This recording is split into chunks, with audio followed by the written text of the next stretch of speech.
on the ice machine, it's outside on the walk, you know. Calling our commission meeting to order at 5:31 p.m. This time we'll ask Pastor Terry Tatum to come up and lead us in our invocation and Pledge of Allegiance.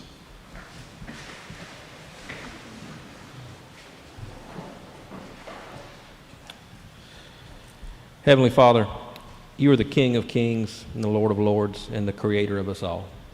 You blessed this city for over 100 years and over generations upon generations, and we thank you. We thank you for all you've done and will continue to do in our city. Today, I specifically want to lift up Mayor Nelson, our city council members, and our city manager, Ms. Gaynor. Thank you for their leadership, their hearts that want to serve others, and the wisdom you've given each of them. I humbly ask, God, that you give this commission the same spirit that you gave Jesus when he said to his followers, love the Lord your God with all your heart, and with all your soul, with all your strength, and with all your mind, and love your neighbor as yourself.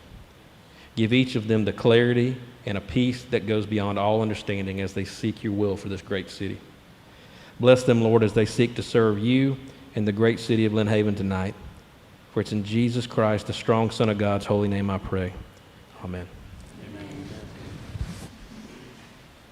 I pledge allegiance to the flag of the United States of America and to the republic for which it stands, one nation, under God, indivisible, with liberty and justice for all.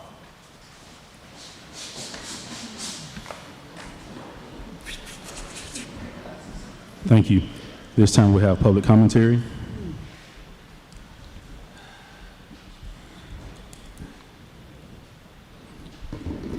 Jody Moore on Amherst Street. I just want to say I went to, I've been here for the couple of workshops that we've had, and I really appreciate the aesthetics workshop. Very much pro. I've made this, clear to everybody that I've ever talked to that I really want the corridors to look, more attractive. So I'm glad that the commission is considering this and the CRA director is looking into that. Also, just a couple of things. I'm a member of the Lynn Haven Garden Club and have been for many years, and I'm not speaking on behalf of the Garden Club itself, but I'm speaking as a member. The last couple of times that there's been meetings, and maybe this was prearranged the last time, but I know the previous time it was not. It was kind of a surprise that we were kind of booted out of the Garden Club, so to speak. We have our meetings on the second Tuesday at 1 o'clock of every month except for summer. So we're talking about 6 to 8 meetings out of a year, and you're talking about one day. I don't know who's doing the calendar, but if it could be at all possible that we actually are able to have our meetings in the Garden Club. I think that was actually hopefully part of the arrangement that we had when it was turned over, to the city, that the building was turned over.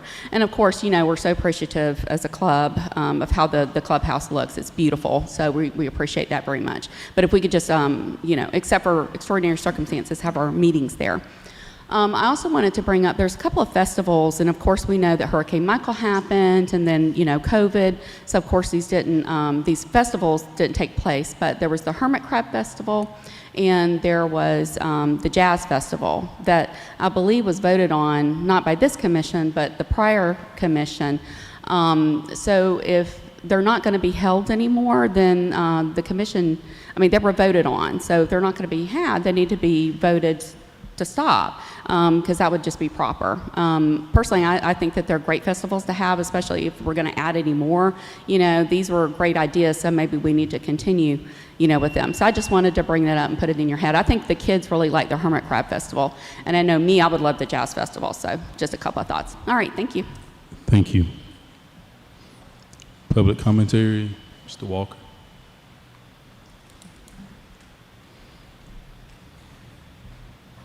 Good evening, Rich Walker, 1106 Michigan Avenue. I'll make this my 3 minutes. We're under a charter review. I've attended the meetings, and I've got one thing to say. I said it in the last commission meeting. Our forefathers evolved around city management. They were against it because of one reason. There was a tendency and possibility of corruption. Gentlemen, that has come about, is true. You all know it. and it continues, it will continue, there's no way around it. City-managed government, and that's not what we have in our charter. Our charter does not say city-managed government. Just the lawyer, he kind of thinks it does. But the city committee and everybody in this town and the state know that this is city-managed government, but it isn't. It is commission-managed government. There is a definite difference between commission-managed government and city-managed government. Our city-managed government was devised by Mr. Lynch, sodomized, put in here, and we had to live with it, and it is no form of what city management should be. This is no reflection on anybody that's in that office now. This deals with how the office was changed. Now you have a chance to change the charter to be the people's document. Ladies and gentlemen, city-managed government in Lynn Haven has not worked, will not work. What you have devised right now and what has been in writing will not take you into the 21st century. That's where you want to go. You want to be in the 21st century, not 1950 when they devised our charter. It has to be rewritten completely and brought up to date. Panama City Beach is doing it. Everybody else is doing it. They know that the things done in 1950 were not going to take you into the 21st century. Again, with my 3 minutes going, I remind you, city-managed government as it is instilled right now with us has not worked and will not work into the 21st century. Take a good look at your charter revision. I wouldn't go with it. I would rewrite the whole thing. Your resolution to change it the last time was defeated by the people because it wasn't encompassing what we need. Thank you. Thank you. Additional public commentary?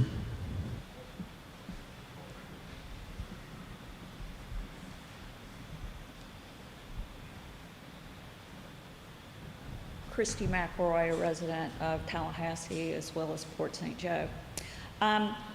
Speaking of ancient history and things that have been going on a long time that should change, I had the privilege of attending the Ladies Republican Luncheon here in Bay County last Wednesday. One of the things that I asked the candidate for state representative, Griff Griffiths, was will he be attending something that's all men, it's been going on for pretty close to 40 years, the White Western men's dinner on the 26th at 5:30. This has been a tradition. As I've said before, it's a tradition my father enjoyed. But I think it's time, due to the corruption that has been discussed and all the elected officials that end up going to those men's meetings, as well as who is sponsoring those meetings or dinners, that this, if you're a politician, if you're an elected official, I'd like you to think twice about going. Men's only clubs that are mostly Caucasian men, I think are a thing of the past. And 400 men going up and strapping on a feed bag, I just don't think in this day and age is a good idea. Now, Commissioner Griffith said he's going to rethink his decision and maybe not go. I know that Jim Slanina had his secretary call a number of politicians. That's what I know because I grew up here. And of course, he's still associated somewhat with Panhandle. So, if you gentlemen, and that includes you too, our friendly attorney, have been invited, I hope you'll rethink that because it just doesn't look good and it's not transparent. Thank you. Thank you. Additional public commentary?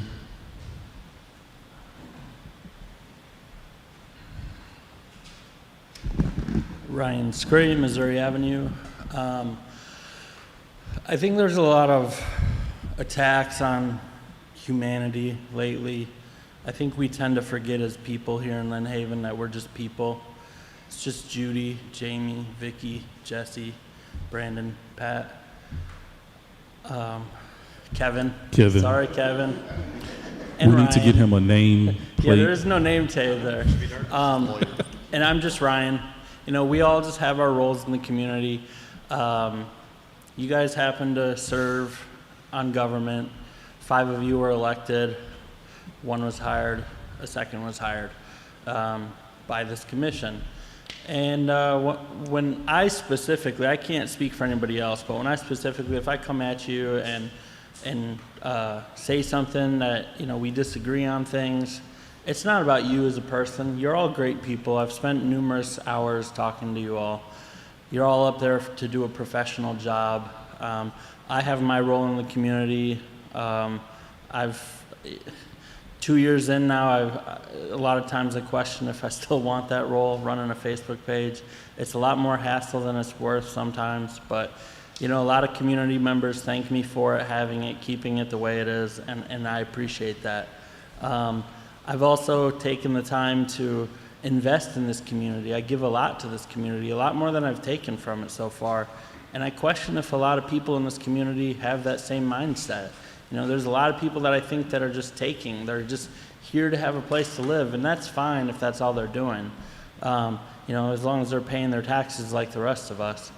But how much are people actually giving to the community? Are people organizing things to go out and clean up trash out of abandoned easements and stuff? And I get it, the city, we pay taxes. You guys have stuff you got to do to take care of the city, but there's a lot more volunteerism that can happen, and it's been a real struggle to get volunteers. I mean, Jamie harps on it constantly. How many people are behind me right now? I'm not going to turn around to count, but not a lot. You know, the mayor took it upon himself to appoint a youth council. So now it's time to set an example for our youth. Not just on government, but volunteerism and community. I follow a page called Revitalize or Die, and constantly they're talking about the death of the city in America, small towns. I don't want to see Lynn Haven die. I don't want it to see it become something that we don't want it to be either, which is corporate America. So I think it's time we all just pause, remember that we're all just people, that we need to give more than we take, and that this is all just professional up here. So when I come, you know, Mayor Nelson, if I say I disagree with you, it's not about you as Jesse Nelson, pastor. It's about you as the mayor. It could be anybody else up there, and I would have the same thing to say. All right. So Thank you. you all. Public commentary. All right. Thank you all for your comments. This time we have the the mayor's report, and I'll keep it brief. So last meeting we had a chance to, and thank you commissioners for authorizing the Mayor's Youth Council. And as I had mentioned, the reason I desired for us to authorize that through resolution so that it's something that can be continuous for our youth, and received comments back from their principals saying how excited the students were when they had a chance to participate. So after our commission meeting, they had a chance to have lunch. Ms. Sharon Sheffield was their first speaker. And so they had a chance to sit there with her 30 to 40 minutes and just listen to her perspective on leadership, growing up in Lynn Haven, serving in our community. And afterwards we came in and they all took seats here. They all sat in our seats, and I sat there in the middle, and we went through and we discussed the meeting. Some of their thoughts, their reflections. We actually talked about I was going to say the dog ordinance, but we actually talked about the ordinance, and they had some suggestions on some different things that we had discussed. Some different thoughts on the microchipping, the leash aspect of it, and so it was really good to get the feedback from them. As Mr. Scray alluded to volunteerism, that's also one of the focal points that they mentioned, was getting more of their student body involved and engaged through volunteering with the not necessarily just with the youth council, but them going out spreading the word about the opportunities to volunteer for the various events that we host at the city, like the 4th of July and other events that we host that they can be a part of, because students need volunteer hours. And so in order to get scholarships, usually you have to have some form of volunteer hours, especially for the scholarships provided by the state of Florida. And so that was just, again, thank you all for that. It was a good first experience for them. Thank you for our first sponsor for providing the lunch. That was really great. They were excited about their lunch, and I didn't take anything home. Like, they ate everything up, all the refreshments and candy and all that stuff they had. They ate it all up. So looking forward to them coming back. Some of the students were not able to make it because of testing, and so there are a few more students that are part of the Youth Council that will be turning in their applications to their principals and then going through that process. And so we look forward to having them back here with us at our first meeting in June again, to allow them to hear our discussion and then dialogue about those things. And so we did spend some time just talking about my role as mayor. How did I become mayor? And what did I do as a youth to put me in the position that I'm in now? So again, thank you for supporting the Mayor's Youth Council and making that something that will be long-standing here in Lynn Haven. And so just really looking forward to continuing to engage with our youth and see how that grows. Also, I've had a chance since our last meeting.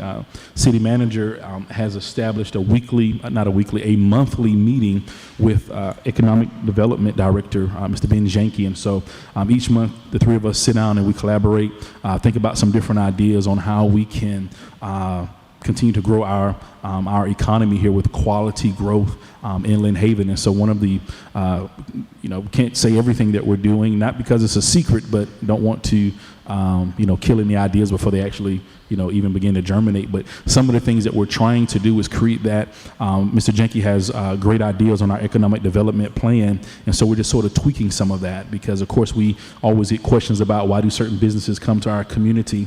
And so we're really, after talking with Mr. Janke, just trying to say, hey, the networking that we have with Ms. Becca Harden and with Ms. Carol Roberts, let's push them a little more to help us as we continue to try to recruit certain businesses. So why did Academy Sports choose Panama City versus choosing Lynn Haven? Why did Aldi's choose Lynn Haven instead of choosing another location? And so just wanted to make sure that we're in the best position possible to be attractive in drawing particular businesses here that will help our city and not take away from our city.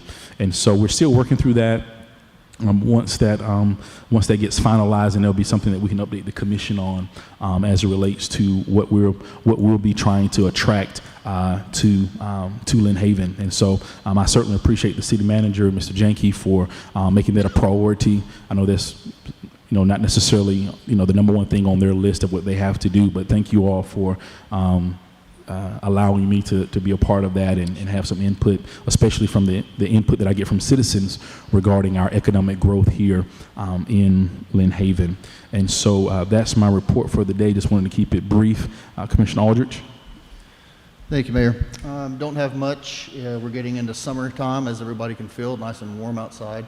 Coming up on Memorial Day, so, whoa, got me there, Sam. Coming up on Memorial Day, so I just want to, again, encourage everybody, get outside, spend time with your family, have a barbecue, go to the beach, have some fun. City government, federal government, state government, it goes on, and it's going to keep going on, regardless of whether you have a good time or not. So try to have a good time. We can fight government on other days. But remember what Memorial Day is about as well, the sacrifices that were made. A lot of families have given a lot over the 250 years that we've been a nation, and I'm thankful. And for anyone in here that served, I'm very thankful. And everyone just have a great, safe holiday. That's my report. I remember one thing, Commissioner Perno, if you give me 1 second to put a parenthesis comment here before you start. Is Chief Delonge, is he back there? Okay, Chief, if you would step out for one moment, please. I know I'm putting you on the spot.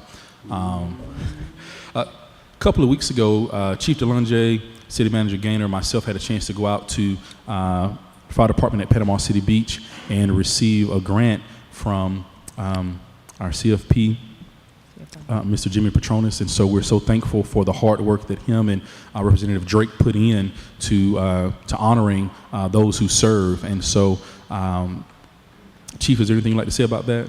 I just want to thank the commission and the city manager for allowing us to chase those grants to assist with funding. Awesome. And so for those who don't know, it's a grant to try to help our firemen stay healthy after going to that ceremony, realizing that firemen and others in that profession have a higher rate of cancer once they leave the profession. And so they give their life for 30 years only to live 5 to 10 years after service. And so this grant will try to help us make sure that we can continue to let them work 30 and then allow them to live 30 beyond that. So thank you, Chief Delonge, for leading our firemen, and thank you for the example that you're setting. And just wanted to recognize that we did receive a grant from CFP and State Fire Marshal Jimmy Petronis, and so we're very thankful for their support in taking care of our first responders.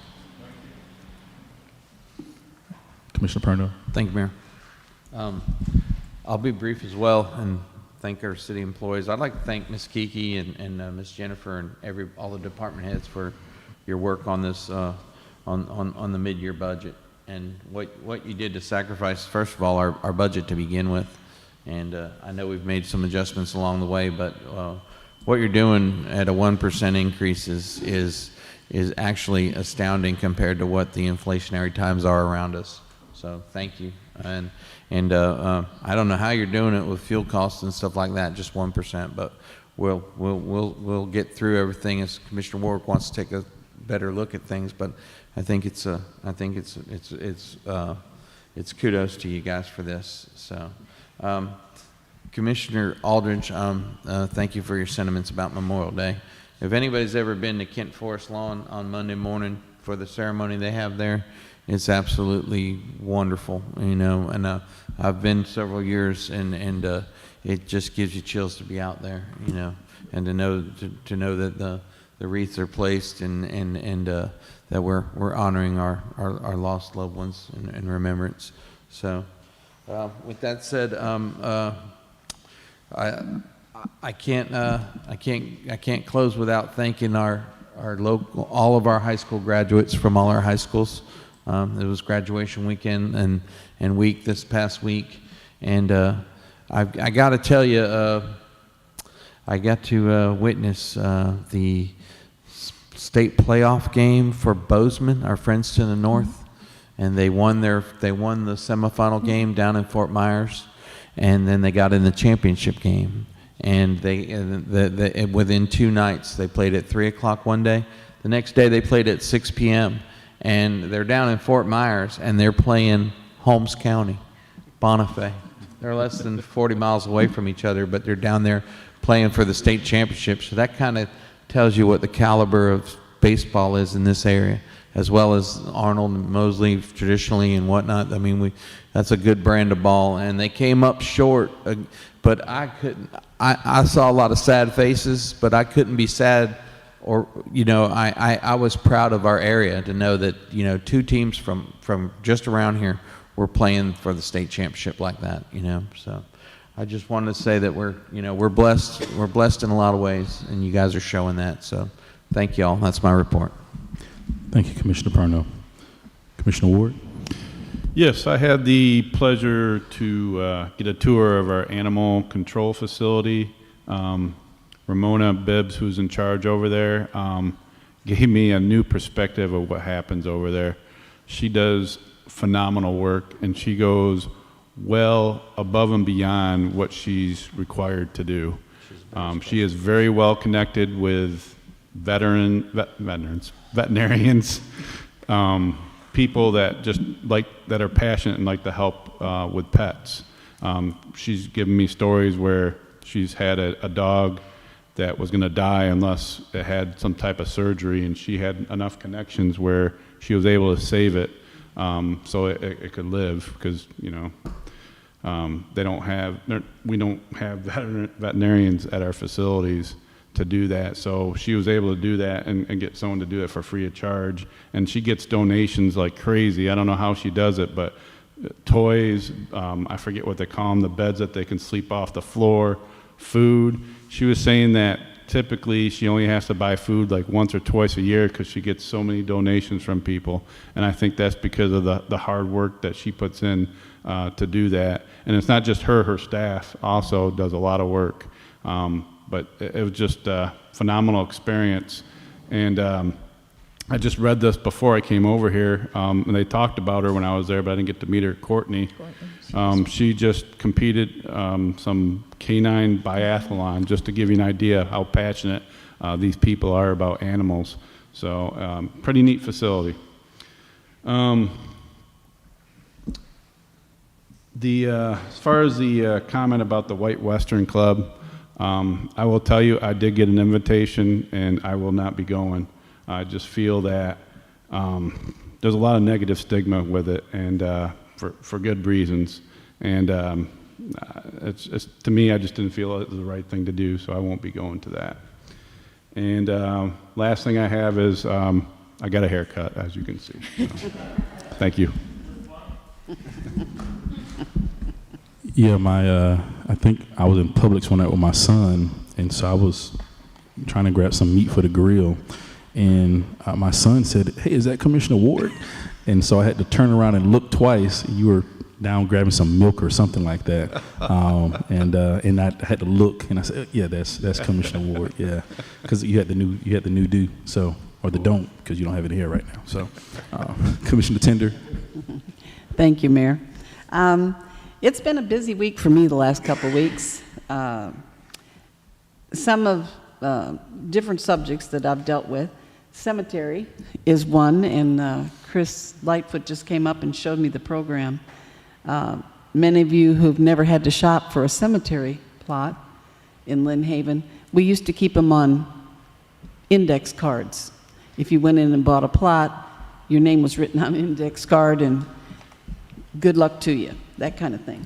Well, now we do have a new program, and it's on computer, and everything is color-coded to who purchased what. And there have been errors where families have purchased lots and then to find out that somebody else was buried there and whatnot. But I feel confident with the program that he showed me that those situations are corrected.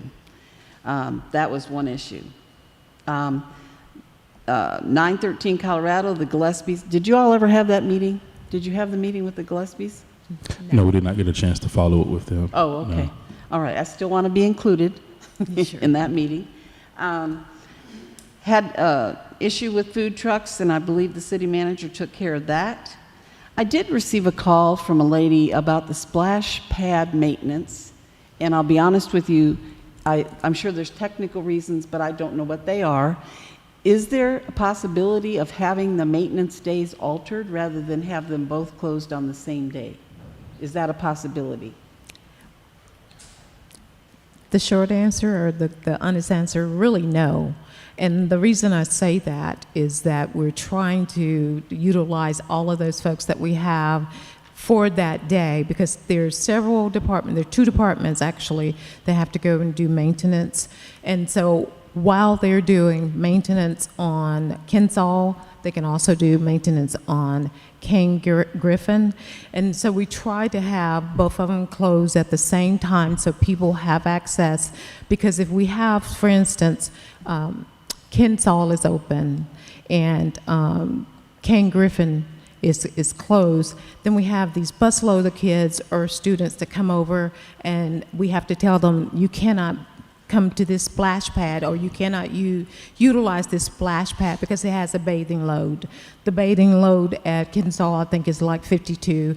The bathing load at King Griffin is 48. So we have to try to keep that bathing load at a minimum. And so that's one of the many reasons, just to say, and it saves us time and money to be able to do all the maintenance at one time and then have both of the splash pads open up so people that are in the King Griffin area can go there, folks that are in Kensall can go to Kensall, and folks don't have to wait, because we cannot go over that bathing load.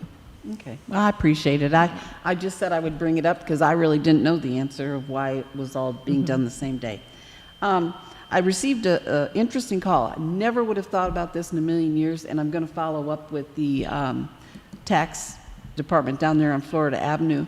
A lady called me, and she, for years now, and I think it was many years, she lives right behind the driver's license place, and she said, These people all take their tests right in front of my house. They parallel park in front of my house. She says, I'm forever dodging student drivers trying to get their license. Anyway, I'm going to deal with them directly on that. I never would have thought that would be an issue, but I can see how it was. Thank the city manager for having that trash picked up down on 6th Street. Both places got it picked up, and that was an ongoing issue. Also, I received some calls about the on-call pay, and I understand we're changing that policy and whatnot. The garden club thing that Jody brought up, I actually got a job because they had booked the garden club for a party, paid and everything, and they just got a call and we gave them their money back because it got double booked or something. So I guess that's something we need to computerize or something, but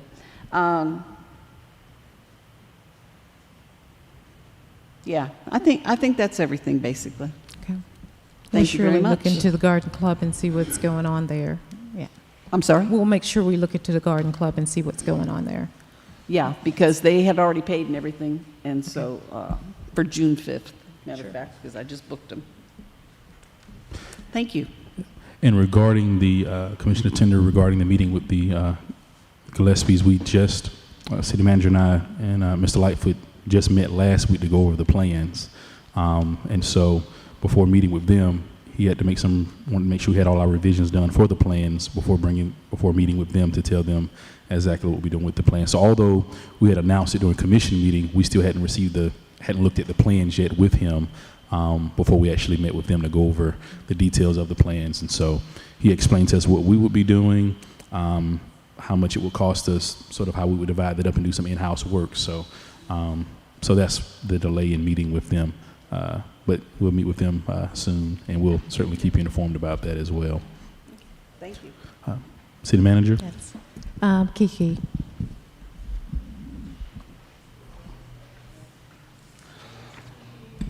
Questions about the warrant list? I did have 2 questions. Now I have to find where I wrote it. Yes, Well, ma'am. while you're looking for that, I just had a quick question. The one that says Gulf Power Company, I take it that's FPL? Yes. Okay. I found are you done? Yep. My question, $10,600 to Smiley's Lawn Care. I know we have another lawn service. It's actually for cleanup of 1101 West 19th Street. Did I ask you about this before? I Oh, don't believe so. That's going to be a nuisance It's abatement. abatement. That'll be a nuisance abatement, like a nuisance abatement lien. So we're going to go ahead and bring a resolution back next meeting to put a lien on there and try to recover that. thank you. And then the other one, the $648,715. What building is that? The sports I'm complex. assuming, but I don't want to The sports complex. Sports complex. Thank you. Any additional questions? Okay. Just a couple announcements. Thank you. Thank you. Thank you. Table Talk is this Thursday at 5:30 in the Garden Club, I hope. If not, I'll let you know, but I think it's going to be there. July 4th, we are still taking applications for the parade attendees or vendors. Remember, on July 4th, we have activities in the park, Sheffield Park, beginning at 9 a.m. until 1 o'clock p.m. And then we go over to Kensall Park, where we start about 5:30 and wait for the fireworks that begin at 9 o'clock. It's a really, really long day, but it's a great day. And we are just proud to be able, again, to host July 4th. Wanted to also let you know that, what I try to do every 2 weeks or so is visit every single construction that's going on in the city. And I can tell you that people are working hard to keep on path with the deadlines for the rebuild of the city so that we can get into these buildings. I would definitely tell you that most of them are on track. We're holding our breath on whether or not, materials are hold up. They have not been. We've been blessed in that instance, very much so. So we're pretty excited about a lot of the rebuild will be finished either at the end of this year or the beginning of next 2023. Lastly, still having town hall meetings with staff. It's a great time for staff and city manager to talk about some of the issues that they may have not talked about. Even with their supervisor, can hear really great suggestions, already have some really good ideas of tools that may be needed in some of their areas that would make their life better. Also, we want to keep up on everything that's going on in the city. I've toured and been at the wastewater plant looking at some safety issues there so that we can fix those. That is our number one goal with our staff, is if they're working, we want to take care of any safety issues, any other additional tools they need. When it comes to the safety of our staff, there is no amount of money that can be put on that at all. And so that is my report. Thank you. City Attorney? No report today. Any questions for the City Attorney?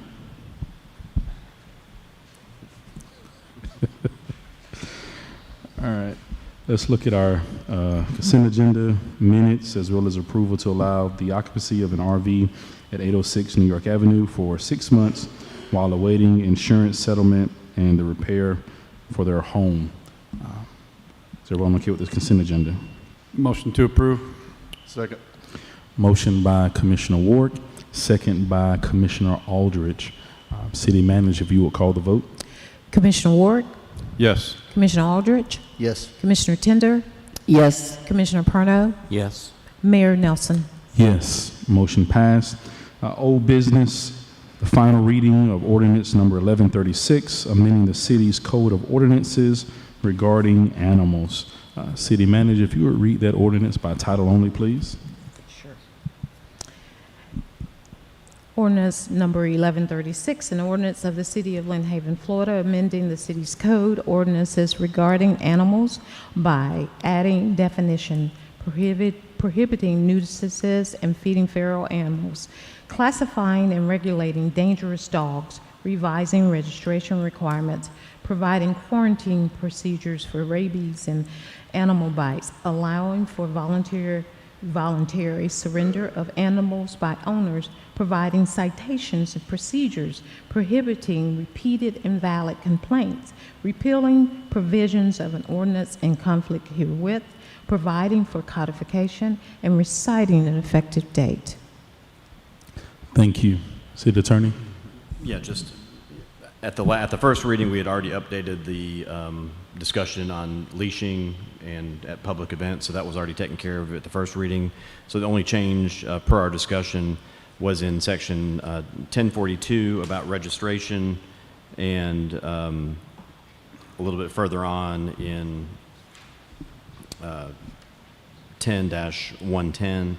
So basically, instead, we talked about how registration had kind of been obsolete, and so we made it voluntary unless your dog is lost and impounded, in which case you would have to show or get it registered or show proof that it has the RFID chip that we talked about.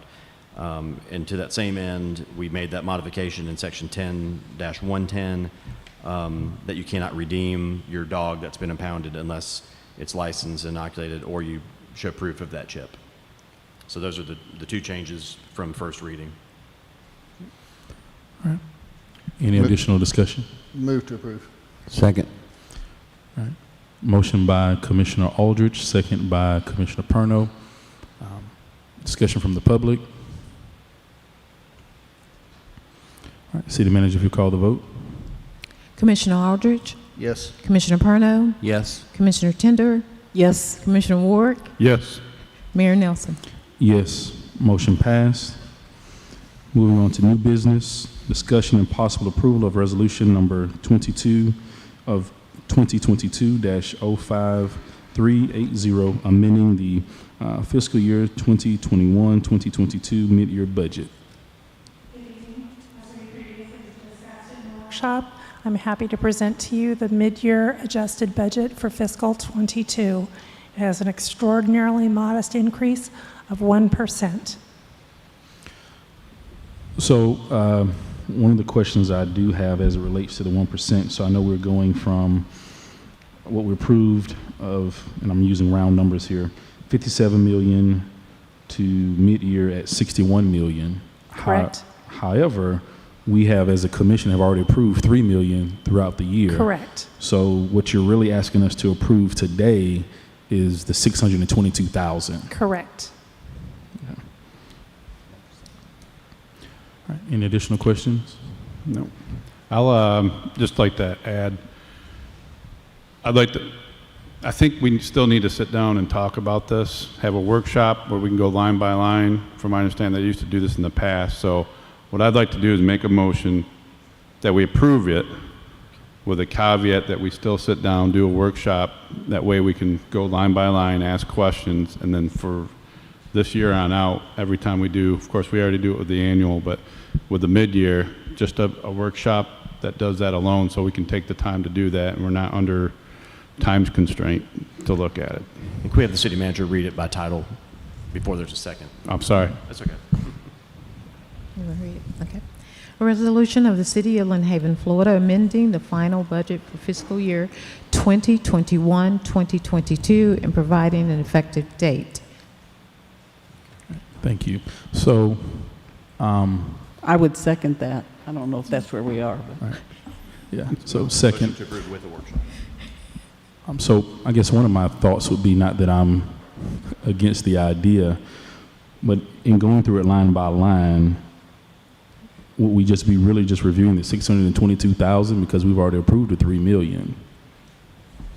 No, you'd be going through the whole thing, asking questions. I mean, because there are some things I see that I think I know the answer to, and it might be just a simple answer. Like we talked about earlier about the increase, 250,000 for salary. You know, that includes all the taxes and benefits and things like that. Stuff like that. Okay. And from what I understand, that's used to be done in the past. Correct me if I'm wrong. No, you're right. In the past, we always had a workshop where we would sit around. Actually, we'd actually sit in a circle, more or less, and the audience could sit out there if they wanted to, and we would just really hash over every bit of it with any questions we had. And you know, I know there's a lot of work was put into this, and this is a beast. It's a lot to take in. And, you know, when you see things, sometimes you're like, oh my gosh, that's way out there. What's going on here? And everything has a story to it. So to me, you know, I'm putting my name on that, and I want to make sure that I'm doing my due diligence to say I asked the right questions and did everything I was supposed to do. Yeah. From my standpoint, I think it should be more of an individual thing like we had discussed before. I mean, again, 1% is awesome, okay? I mean, that you can't do much better than 1%. And like the mayor said, we're really only discussing $600,000 in changes because we already did a workshop line by line when we approved the annual budget. So nothing has changed aside from $622,000 or 1%. So I just, you know, I don't not understand, I guess, what's in the budget. It makes sense to me.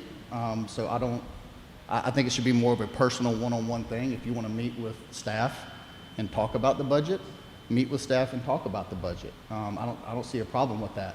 Now, to your point, if it was 9%, 6%, something like that, yes, I'm like, hey, wait a minute, something's going awry here, you know?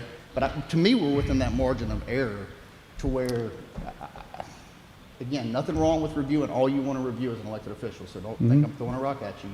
You can do whatever you want in that capacity.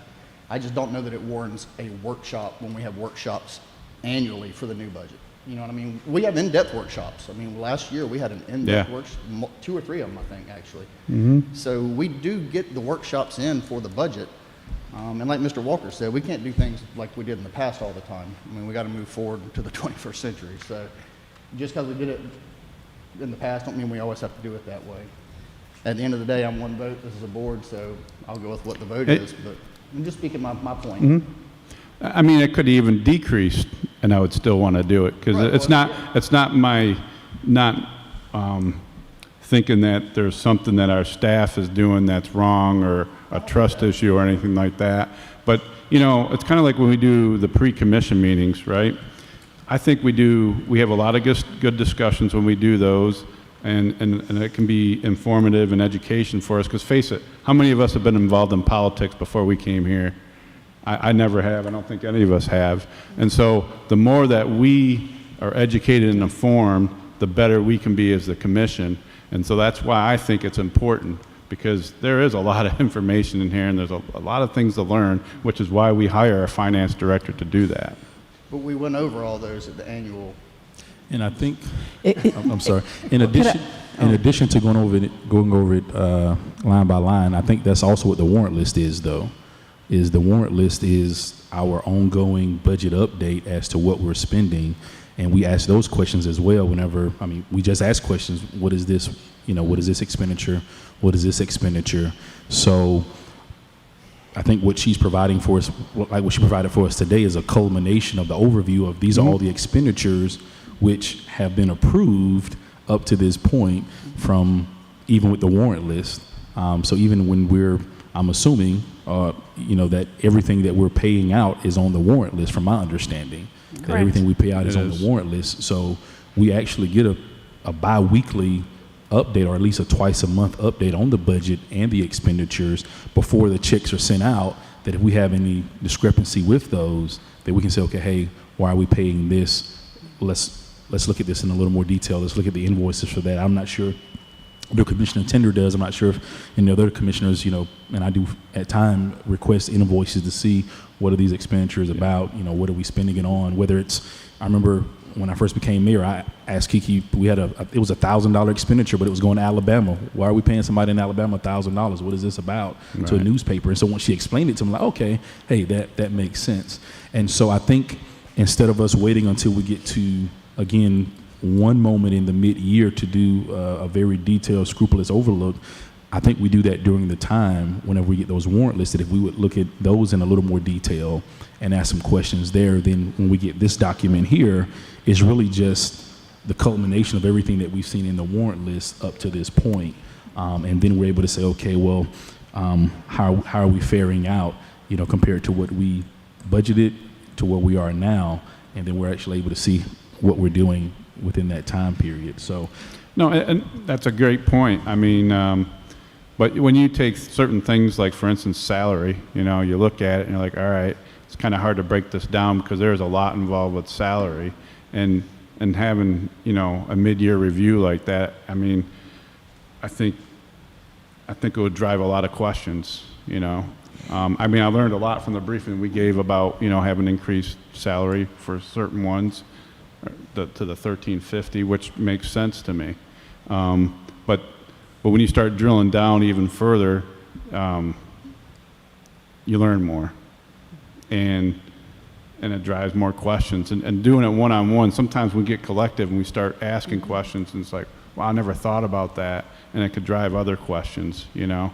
And you could probably understand there's a difference between doing it individually as opposed to, not that I don't, you know, appreciate doing it individually, but sometimes when we're all together and we get all our heads together, we all think about it differently, and we can bring certain aspects out that we wouldn't if we did it individually. Sorry. Go ahead. And I just wanted to say, I mean, you did a great job, you always do. But like, for example, the last item we're going to vote on is we're going to vote on a $365,000 vehicle for the 23 budget. And here's what's going to happen, because this happens to me a lot. I go, holy cow, what? And you say, and then it comes back to me, oh no, you approved that at the May 24th, 2022 meeting. You see what I'm saying?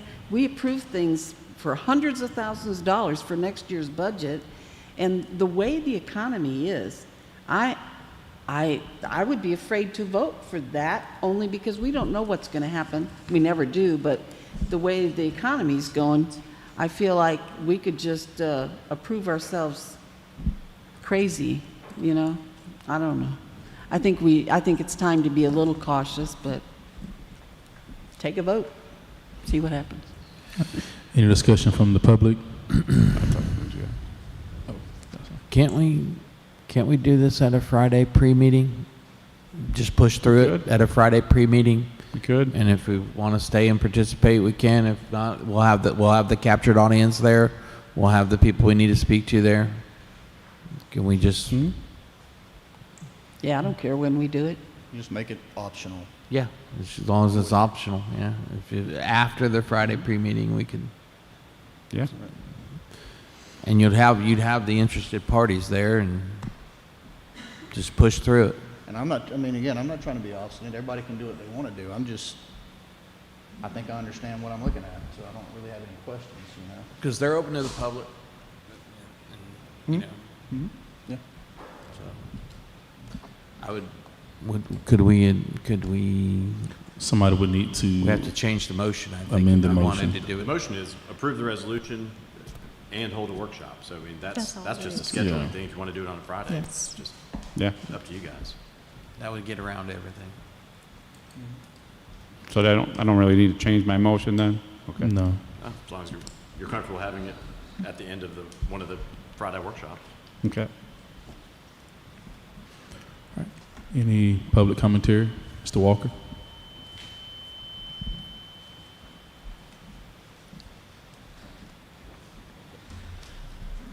I'm the same guy and same address. Yeah, I was here for 20 years and going through every one of the budgets day by day, page by page, and it was not outside your job. That's what you're paid for.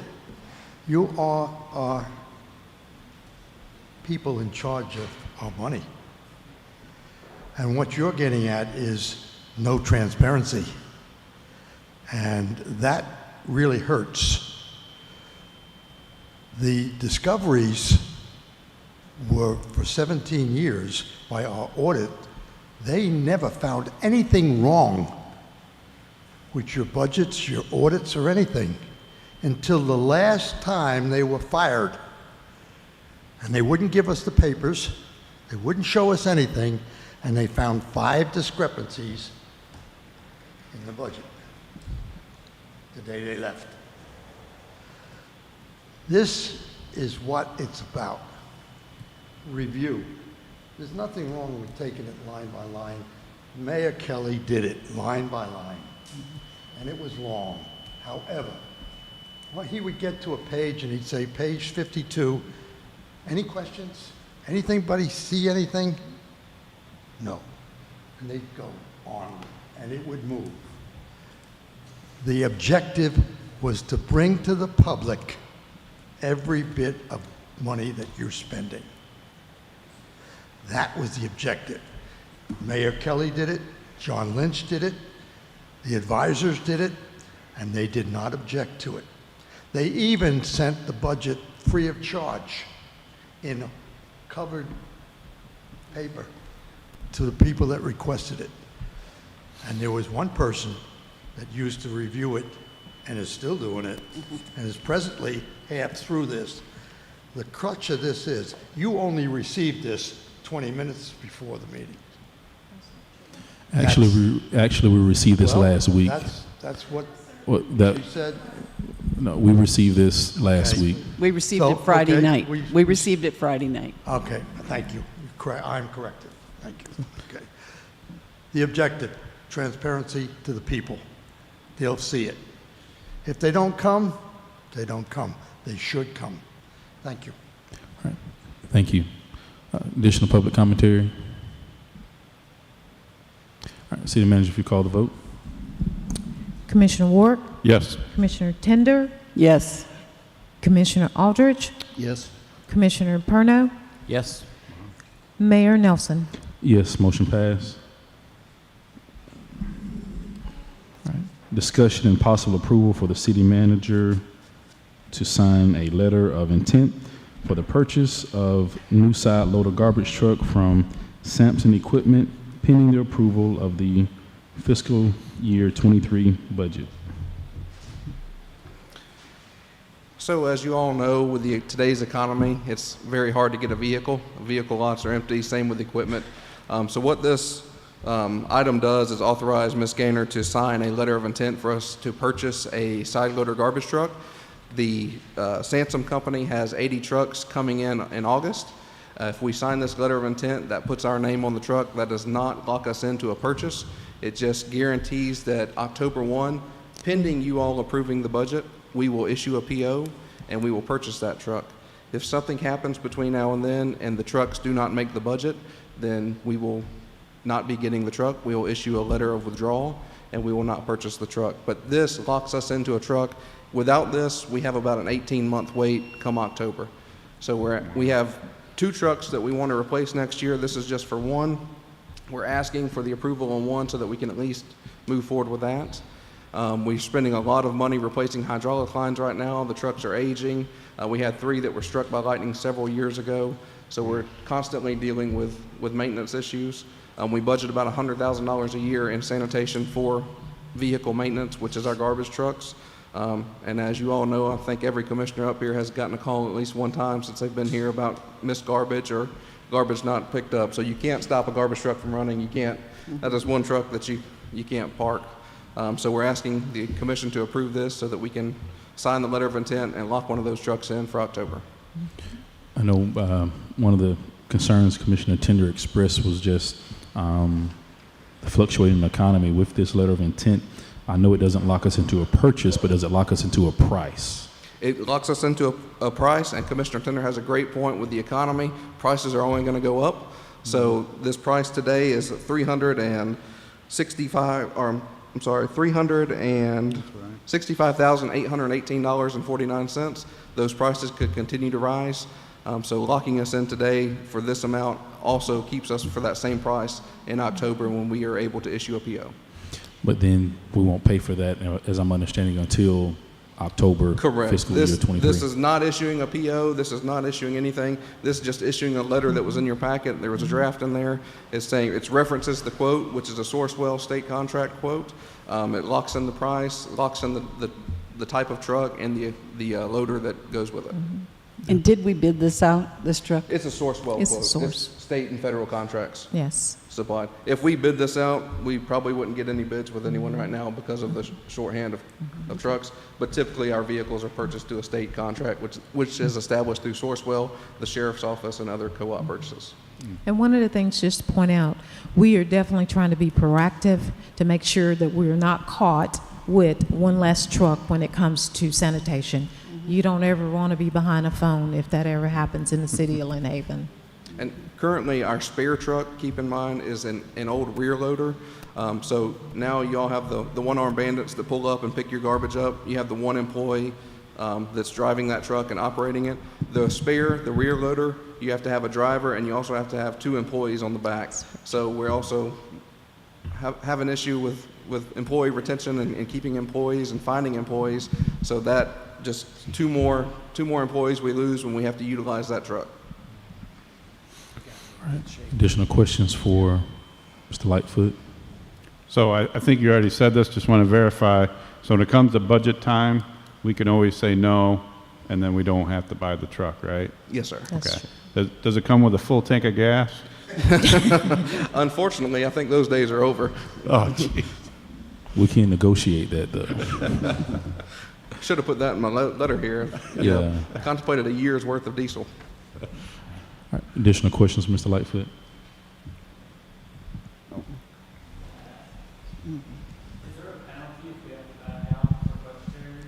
No, as any other vehicle right now, if you lock it in, they'll remove your name and they've got a waiting list. They'll move on to the next one. my There's no Lord. issue selling state and fleet vehicles right now. Yes. Any commentary from the public? Yes, sir. What do we plan to do with the old truck? Are we going to keep it or are we going to trade it? Sell it? No, sir. We auction our old vehicles off on Gov Deals. We bring our surplus to the commission. I think we did it 2 meetings ago. We had some old pickup trucks. Just an example, I think earlier this year we auctioned off 2 knuckle boom trucks, and they brought in about 40 grand a piece. So I would assume the side loader garbage truck that we auction off, I would guess looking right now would be 50 to 60 grand at auction we get on the Gov Deals website. On the side loader, or are you going to auction off the back loader? Undecided yet. The side loader is, we got to look at our options on how much it costs to keep each running. It's good to have a spare, but that side loader that we're replacing first has a lot of issues. We're not sure if we want to keep that as a spare or not. Additional public commentary? Move to approve. Second. Motion by Commissioner Aldridge, second by Commissioner Ward. City Manager, if you'll call the vote. Commissioner Aldrich, Yes. Commissioner Ward, Yes. Commissioner Tender, Yes. Commissioner Parno, Yes. Mayor Nelson. Yes. Thank you. Motion passed. It's 6:31. All right, meeting adjourned.